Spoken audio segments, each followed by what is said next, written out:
Hey folks, Fernando doing another video for More Survivalists, and today talking about maybe one of the most important topics in terms of preparedness right now, which is inflation. The economy is in a very complicated position right now, as you well know, and the many factors involved. We've talked about some of them already. The insane amount of expense these last few years, of course. Those that are mostly responsible for this are trying to throw blame in our directions. Easy targets like a bloody dictator like Vladimir Putin, who's responsible of awful things. One of the few things he's not responsible of is the inflation, at least not in a really great or significant extent, the inflation that is going to be hitting you and the rest of the world already, but a lot worse very soon.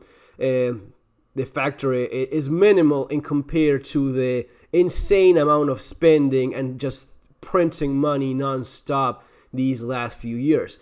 Anyway, one of the things I get all the time is, Fernando, yes, we get it. Everything is crap. This is awful. The war in Ukraine. I have my perspective of this. You have your own, and sure, but at the end of the day, what can we do about this? This is a very common question. Why spend time analyzing this or that if I can't do a damn thing? Fair enough.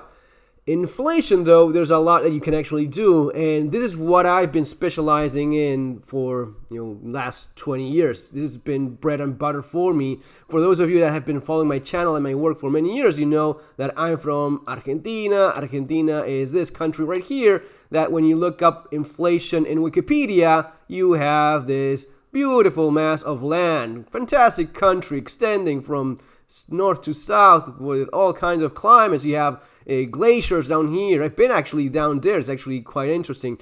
There's very similar to Alaska. You'd have summers that the sun never sets and winters where you don't see damn light. And then you have jungles, and great.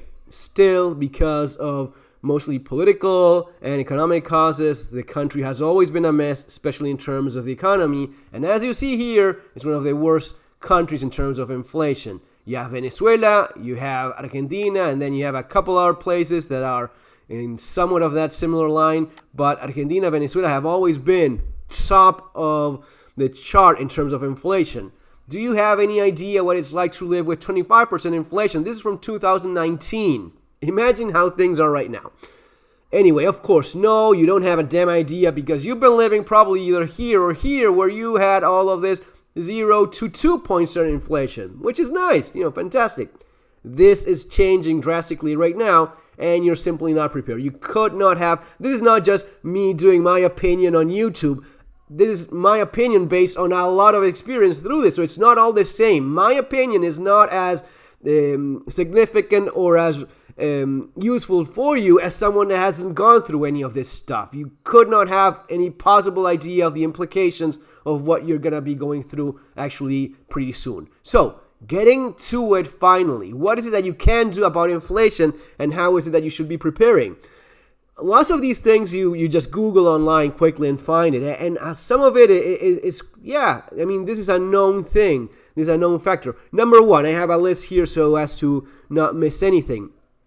For you guys specifically in the United States, get rid of your credit card. And yes, give me a minute to explain. Stop using the credit card as I'm going to be buying and then paying off, monthly and so on. And just the thing about the credit card is this. First of all, when you get to a point, it's probably not even going to be accepted anymore because it gets to a point where inflation is eating up that money even before you end up paying it for. It's not good for the business using the system anymore. So at the same time, it is financially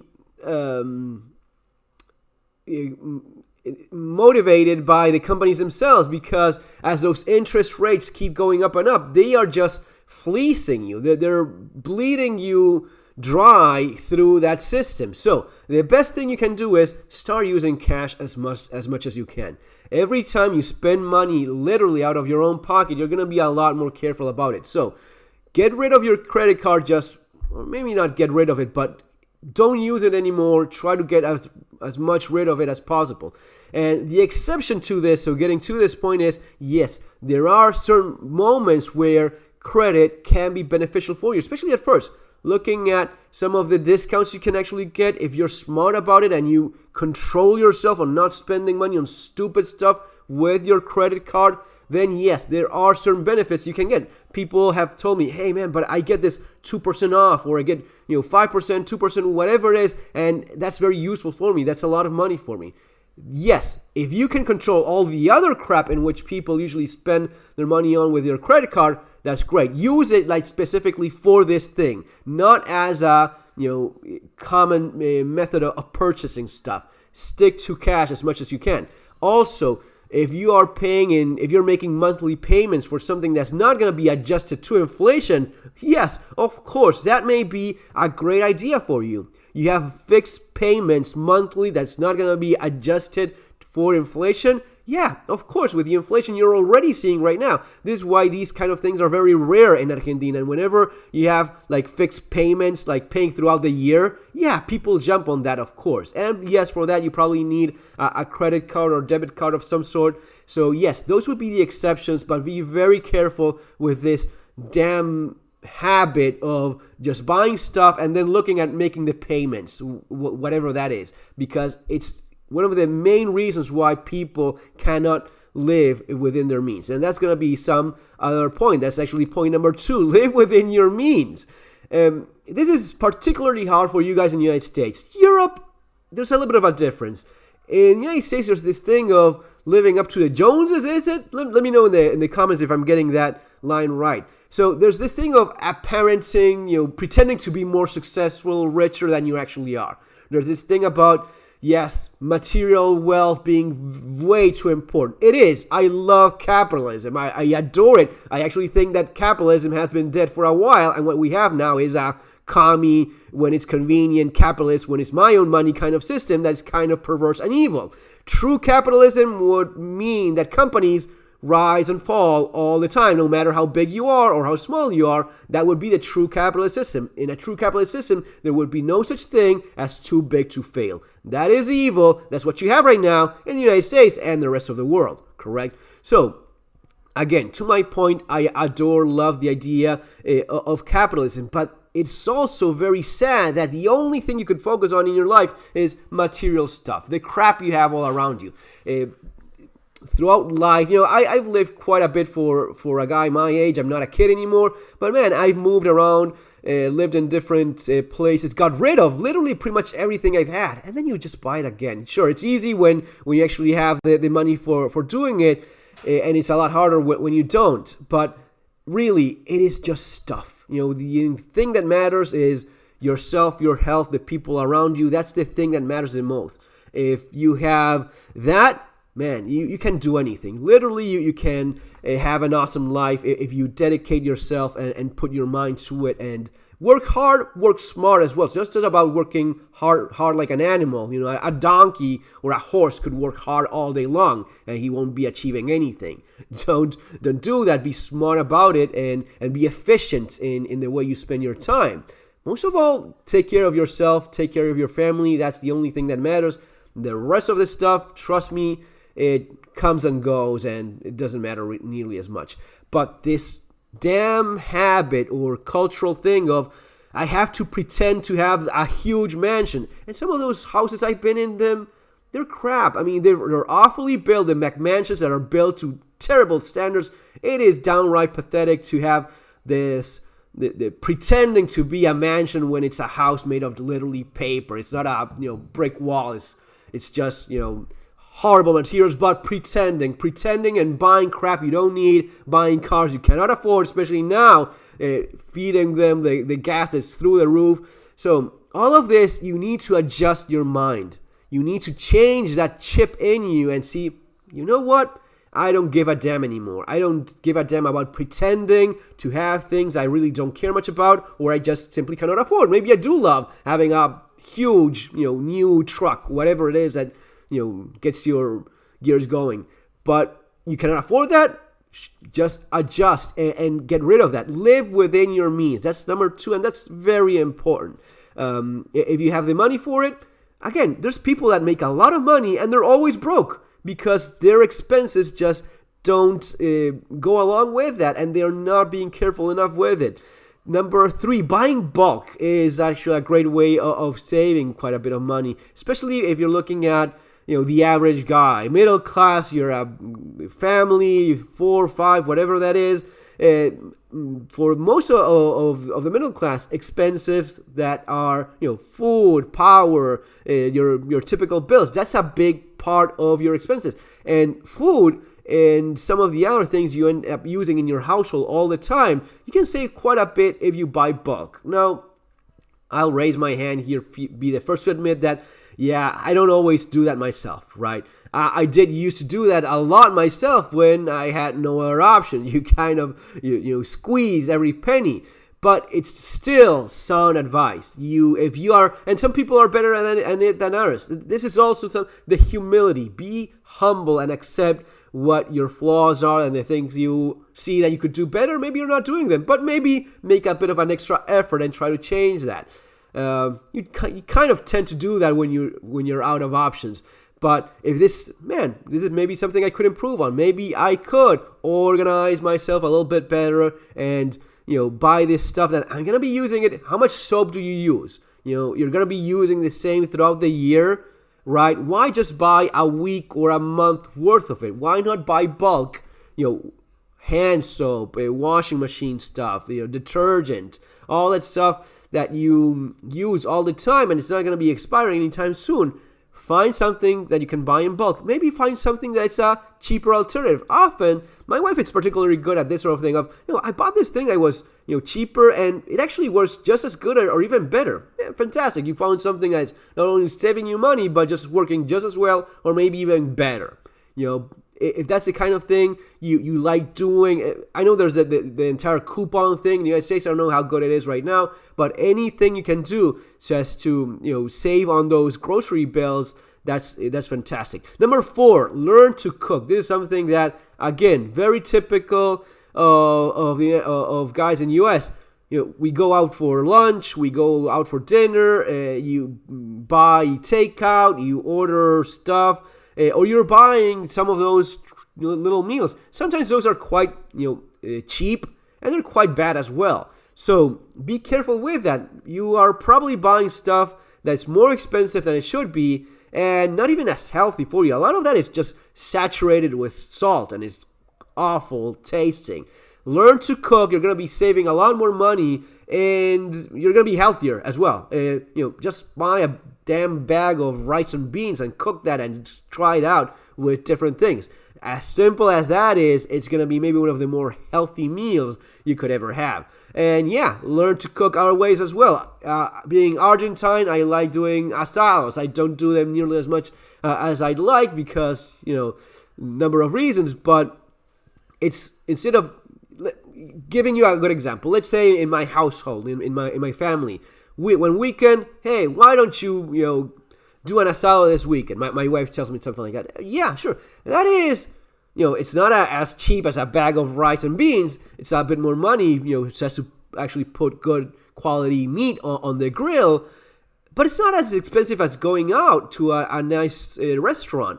And it's a lot healthier for you as well than some of the crap you buy store-bought.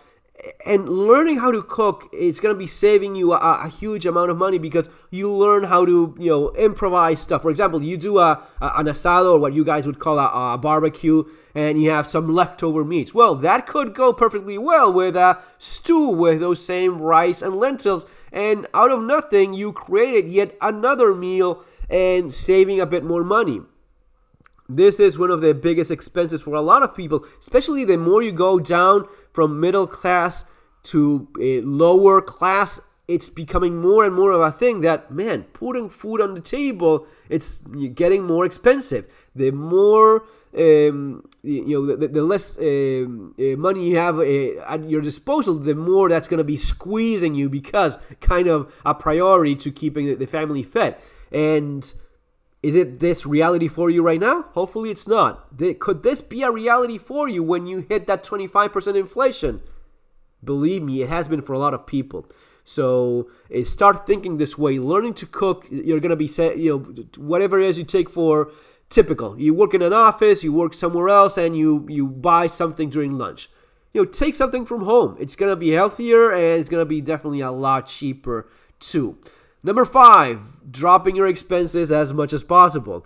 And here's what I'm going to go with number 5, dropping your expenses. Number 6, increasing your income as much as possible. This is the true key to getting through a serious financial crisis, guys.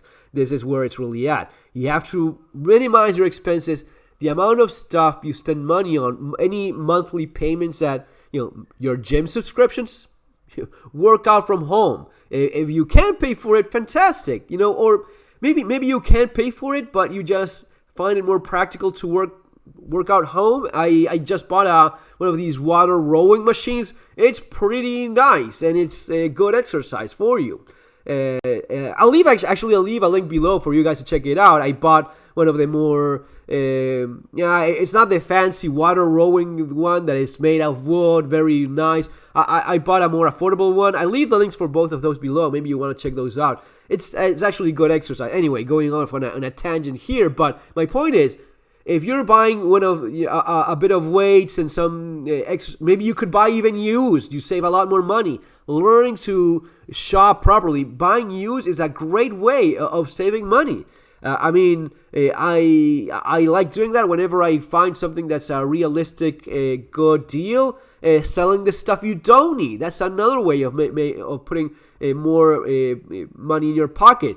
Again, for you guys in the United States, I've lost count of how many houses are just full of crap that would be honestly better off if you just threw it away, or even better, sell some of that stuff and have more actual room to move around.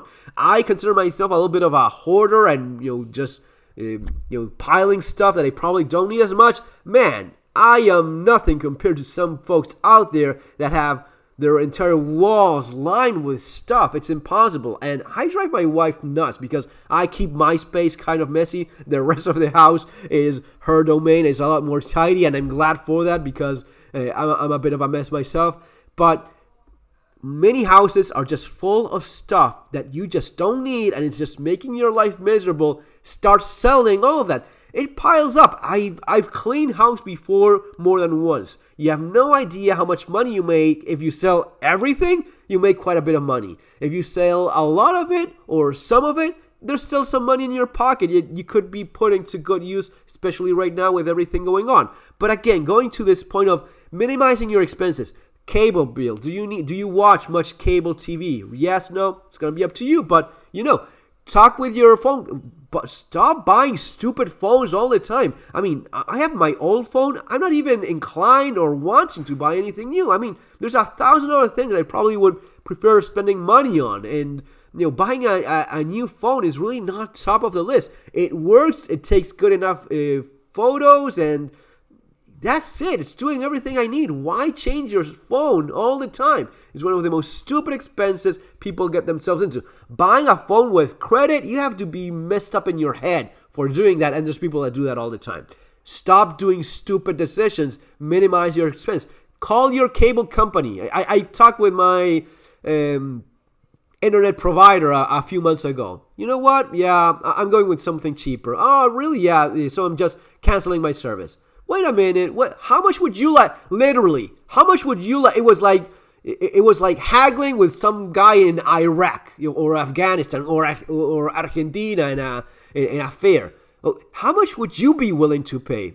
I don't want to pay more than $30 a month. That's what I saw on TV. That's what I'm getting now that I'm canceling my service. Okay, sir. Then that's what you're going to be paying from now on.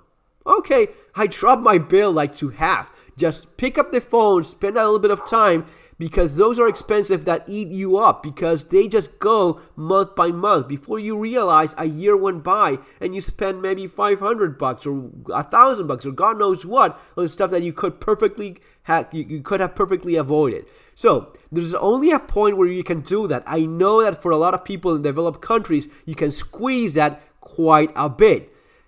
And you should. You absolutely should. It gets to a point, though, where just reducing your expenses, there's a point in which, man, you're really losing on quality of life here. That's where point number 6, the other part of this equation, comes into place, which is making more money. Become better at it. change jobs, find something that pays better. Especially right now, you talk with your boss, look, man, if I'm not getting a raise, I really have to look for something else. Or even better, actually talk with someone else and have some other offer in line, so as to not bluff with something you don't actually have. Start moving around, see what else is out there in the market. Whatever line of work you have, there's probably something that you could, get something going on, and you have that conversation. Look, I have this other job. It's really paying better. If I'm not, I really should be moving on, because giving everything going on, just money is not as good as it used to be, man. We have to do something about it. Oh, we cannot pay you anymore. Okay, you look at your options. But this is the kind of thing you always want to be working on, especially when you have this kind of inflation. You'll have that conversation a couple of times a year. You will have to adjust your salary, your income in ways that adjust to this. And your employer will need to either understand this or do without you, maybe, if that's what's necessary for your own well-being and the one of your family. So finding ways of making more money, maybe finding another job. And there's this thing of, oh, you're just not working hard enough. You could be the hardest working man in the planet and not make a damn buck. You could be a freaking slave. You would be working as hard as an animal and not making anything at all because you're a slave. When you have a system that is barely better than a slave, you're working like an animal all day long and just barely making ends meet. You're just barely surviving in spite of working all day long. So not only work hard, work smart. Work in ways that appreciate yourself, love yourself a little bit more. And, dude, I'm working for you all day long. Really? This is what I'm getting paid? Yeah, maybe it doesn't work for me anymore.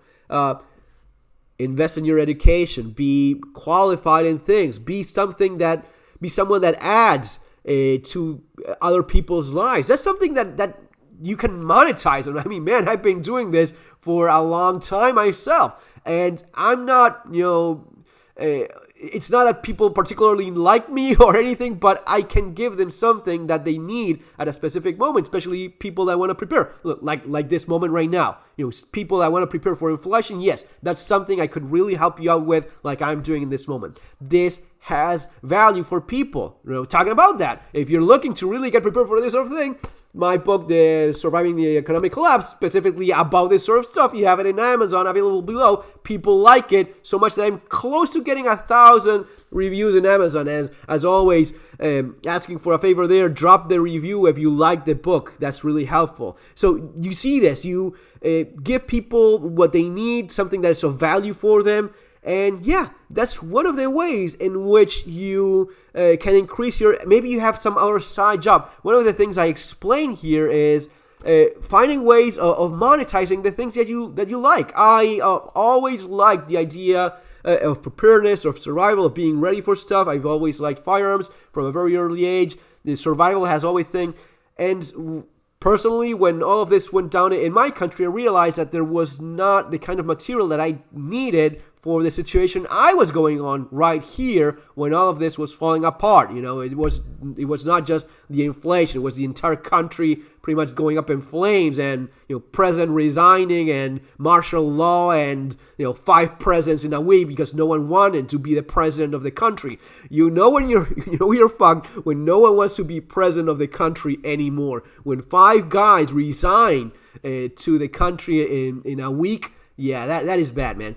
Anyway, all of that, I looked at the information that I already had acquired over the years, and and what was available. There wasn't quite stuff for that practical mess of an economic collapse, of insane inflation. How is it that you prepare for this? Well, it involves a number of things. It's not just hitting economically. Look, in Argentina, and even in places like this, in Venezuela, or any country that collapses economically like this, where you're just living with a currency that's worth pretty much nothing. It's the economy, it's the inflation destroying your quality of life and your expectations in the future. It is the crime and corruption that comes along with that. Believe me, when a country falls, it's a common denominator. I've been doing this for a long time. I've been studying other places as well. I haven't just stuck to my own experience. I've been doing this for quite some time now. There's certain common denominators. When a country collapses like that, crime goes through the roof. It becomes almost unbearable. And the level of corruption that you see across the board is pretty impressive. So these are things that you guys in these places really need to adjust and prepare for. So those are the things that, finding ways of making more money, that is definitely a thing. There's people that sell stuff on eBay or Amazon or whatever, or locally with whatever Craigslist or whatever. Be careful with that sort of thing, especially as crime goes up. But find ways of increasing your current income. One of the things I explain in the book is the things that you actually like doing, the hobbies. Maybe there's a passion of yours. Maybe find ways of monetizing that passion of yours, the thing that you love doing. That's actually one of the things where it's not going to be as bad as actual work. Like I'm getting a crappy second job and I'm working my ass off all week long and on weekend all long as well. Man, that's tough. That's going to be rough. But if there's something that you can monetize that you actually enjoy doing, eventually maybe that becomes your main line of work. That would be fantastic. There's actually people that thrive because of the challenges that come because of situations like this. There's a lot of people, most people will not thrive because of this. They're going to be quite screwed. But hopefully you're the kind of person that when facing challenges, you become better and more resilient and tougher and just, rise to the occasion and above that even. So find ways of making that work for you. But you want to minimize your expenses as much as possible. You want to increase whatever line of work you have. There's probably something, starting your own side gig, you're opening office yourself, you're a lawyer. Okay, start taking one client, just one client. I have a card and a LinkedIn or some website, and that is a little bit that I have going on. I start selling, marmalade or whatever crap you enjoy doing, and you make your own brand, and you start promoting that on internet and social networking that you're doing. Find ways of increasing that income that you may be needing. Finally, point number 7, last one, and yes, this is also a thing. The idea of moving and not being there anymore. Not all countries are being hit the same. When you are living in places like this or places like this, you probably just don't want to be there anymore. You reach a point where, in spite of your best efforts, it's simply not working. It's just too much.